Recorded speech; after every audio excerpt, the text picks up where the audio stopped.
हम दुआ करते हैं कि वो फिर से पूर्ण बहुमत से जीते। खास तौर पे जम्मू कश्मीर के लिए जो उन्होंने काम किए हैं, जो अमन और खुशहाली जम्मू कश्मीर में आया, आज जम्मू कश्मीर की हर माँ के चेहरे पे आप देखेंगे खुशी है, एक मुस्कुराहट है। अगर माननीय मोदी जी अगर आते हैं और तो इसमें हमारे भारत वर्ष जो है काफ़ी उन्नति और काफ़ी आगे बढ़ेगा। मुसलमान जो है अब भारतीय जनता पार्टी की तरफ जो है देख रहा है, क्योंकि उसे जो है बहुत सहूलियत मिल रही है।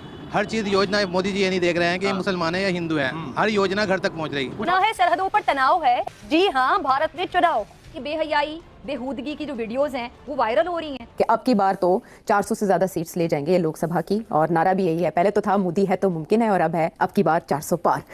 जो है आवाम जो है बिल्कुल अपने बड़ों को मानता है, उनके बड़े लोग जो है वो ईमानदार है। कांग्रेस की एक नीति थी कि मुसलमानों को ये बताओ कि हिंदू से तुमको खतरा है और हिंदू जो है वो तुम्हारे दुश्मन है। ये कांग्रेस हमेशा करता है। खुद के लिए कुछ नहीं करता, वो किसी के लिए क्या कुछ करेगा।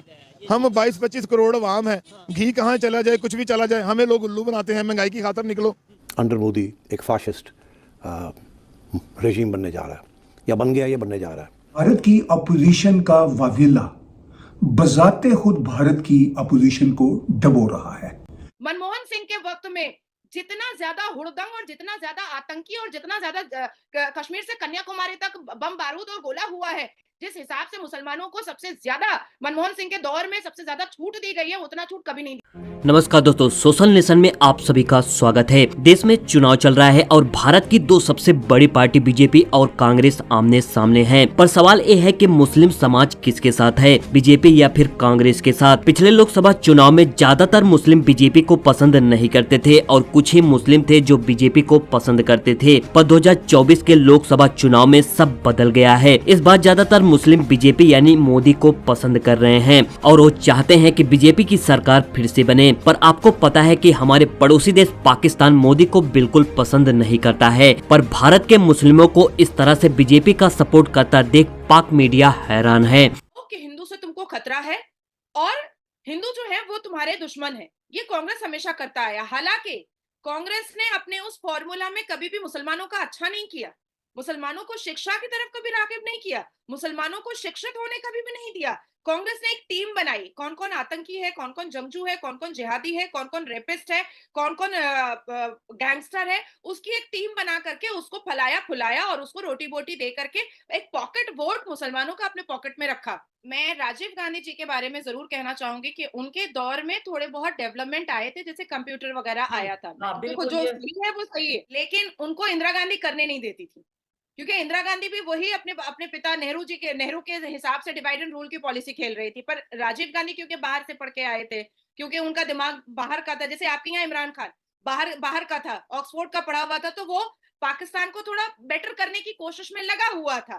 थोड़ा ना थोड़ा कहीं ना कहीं युवाओं को जागरूक कर रहा था। एजुकेशन के ऊपर उन्होंने बात तो एटलीस्ट कोई तो एक कर रहा था पाकिस्तान में। तो उसी तरीके से राजीव गांधी क्योंकि बाहर से पढ़ के आया था, तो उसने कंप्यूटर को वाकई में भारत में कहा कि कंप्यूटर भी कोई चीज होती है, वाकई में एम्स जैसी चीजों से मुलाकात करवाया, वाकई में आईआईटी जैसी चीजों से मुलाकात करवाया। लेकिन उसके बाद मनमोहन सिंह जब आया तो वो तो यासीन मलिक के साथ बैठ के डिनर कर रहा था, क्योंकि सोनिया गांधी ने उसको कोई काम ही नहीं करने दिया।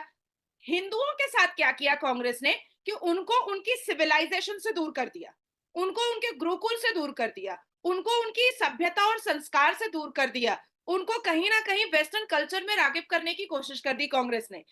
मुसलमानों को आज भी ऐसा एहसास होता है कि मेरे बच्चे मदरसा जाकर के ये पढ़े कि अल्लाह एक है, पाक और बेऐब है। जब आपने भगवत गीता की बात छेड़ी है तो थोड़ा सा सुन लीजिए। पटना में एक छोटा सा हनुमान मंदिर है, वो छोटी सी जगह का हनुमान मंदिर 5 अस्पताल चला रहा है। Mahavir cancer hospital, Mahavir heart institute, Mahavir आरोग्य संस्थान, महावीर नेत्रालय, महावीर वत्सल्य संस्थान। अब आप सोचो कि एक छोटा सा हनुमान मंदिर वो 5 अस्पताल चला रहा है। अब आप मुझे बताइए कि भारत का कौन सा मस्जिद 5 स्कूल और 5 अस्पताल चला रहा है? चलिए ठीक है, आप अपने पाकिस्तान का बताइए कि पाकिस्तान का कौन सा मस्जिद 5 स्कूल और 5 अस्पताल चला रहा है? नहीं चला रहा है। कि जो अवैसी असदुद्दीन अवैसी साहब हैं, उनका ये कहना है कि बहुत से ऐसे स्कूल कॉलेजेस और यूनिवर्सिटीज स्कूल कॉलेजेस वो चला रहे हैं। अवैसी कोई देश का नेता नहीं है, अवैसी एक क्षेत्र, एक कॉन्स्टिट्यूएंसी का एक मेंबर ऑफ पार्लियामेंट है, दैट्स इट। और उस मेंबर ऑफ पार्लियामेंट के क्षेत्र में, कॉन्स्टिट्यूएंसी में जब आप जाइएगा तो कचड़ों का ढेर मिलेगा, गाय का गोबर मिलेगा, और साथ साथ आपको सारे बच्चे, मुसलमान बच्चे, अगर चड्डी है तो शर्ट नहीं है, शर्ट है तो चड्डी नहीं है, मुसलमान बेटियों के शरीर पर आपको नकाब तो मिलेगा, लेकिन उनकी जहानत, उनका एजुकेशन आपको नीलबटा सन्नाटा मिलेगा।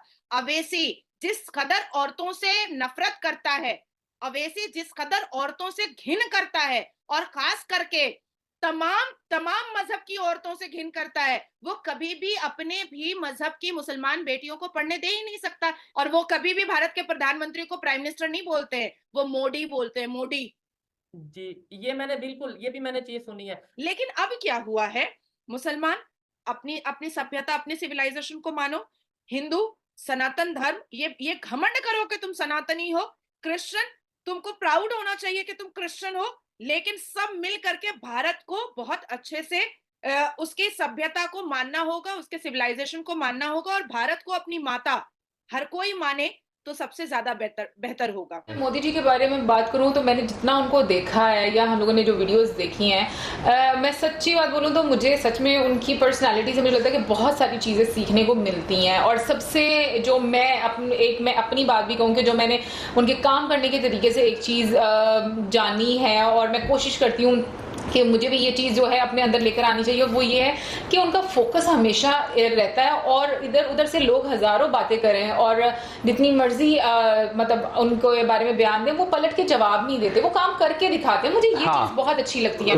मोदी जी के बारे में अगर मैं बात करूं तो मुझे लगता है कि उन्होंने काम करके दिखाए, उन्होंने सिर्फ भाषण नहीं दिए, उन्होंने बाकी जिस तरह के पॉलिटिशियंस होते हैं उस तरह से नहीं कहा कि भाई मैं ये करूंगा और उसके बाद करा नहीं, उन्होंने वो चीज़ें करके दिखाई। तो मुझे ये चीज़ें बहुत अच्छी लगती है, और एक लीडर से आवाम को चाहिए भी यही होता है कि वो बेहतरी लेकर आए, उनकी बातें सुने, उनको इंसाफ मिले। एक आम इंसान के लिए ना सिर्फ यही चीजें जरूरी होती है कि उनका जो मुल्क है वो तरक्की। मैं आपकी जानकारी के लिए बता दूं कि लोकसभा चुनाव के बीच मुसलमानों के लिए आरक्षण का मुद्दा लगातार चर्चा में है। दूसरे फेज की वोटिंग के बीच गुरुवार को बीजेपी ने एक बार फिर से कांग्रेस पर आरोप लगाया है कि वो मुसलमानों का सिर्फ इस्तेमाल करती है। बीजेपी का ये भी कहना है कि कांग्रेस बहुसंख्यक हित को दांव पर लगाकर मुस्लिम हित की बात करती है। ऐसे में सवाल उठता है कि कांग्रेस मुसलमानों के लिए किस हद तक गंभीर है? क्या देश का मुसलमान वाकई में बीजेपी के करीब आया है? लोकसभा चुनाव से पहले और चुनाव के आगाज के दौरान पीएम मोदी की कई ऐसी तस्वीरें सामने आई हैं जो चर्चा का विषय रही हैं। मुस्लिम समुदाय के साथ पीएम मोदी, बोहरा समाज के लोगों के साथ PM Modi, cricket world cup final में भारत की हार पर टीम इंडिया के ड्रेसिंग रूम में मोहम्मद शमी को गले लगाते पीएम मोदी, सऊदी अरब यूएई के नेताओं से गले मिलते पीएम मोदी, कश्मीरी बच्चों से मिलते पीएम मोदी। इन तस्वीरों को लेकर सवाल उठता है कि देश में मुसलमानों का सच्चा हितैषी कौन है? तो यार आप लोग को क्या लगता है कि इस बार भारत का मुस्लिम समाज किसके साथ है, बीजेपी के साथ या फिर कांग्रेस के साथ? अपनी राय कमेंट सेक्शन में जरूर बताएं, और वीडियो पसंद आई है तो वीडियो को लाइक और चैनल को सब्सक्राइब जरूर करें। मिलते हैं किसी नेक्स्ट वीडियो में।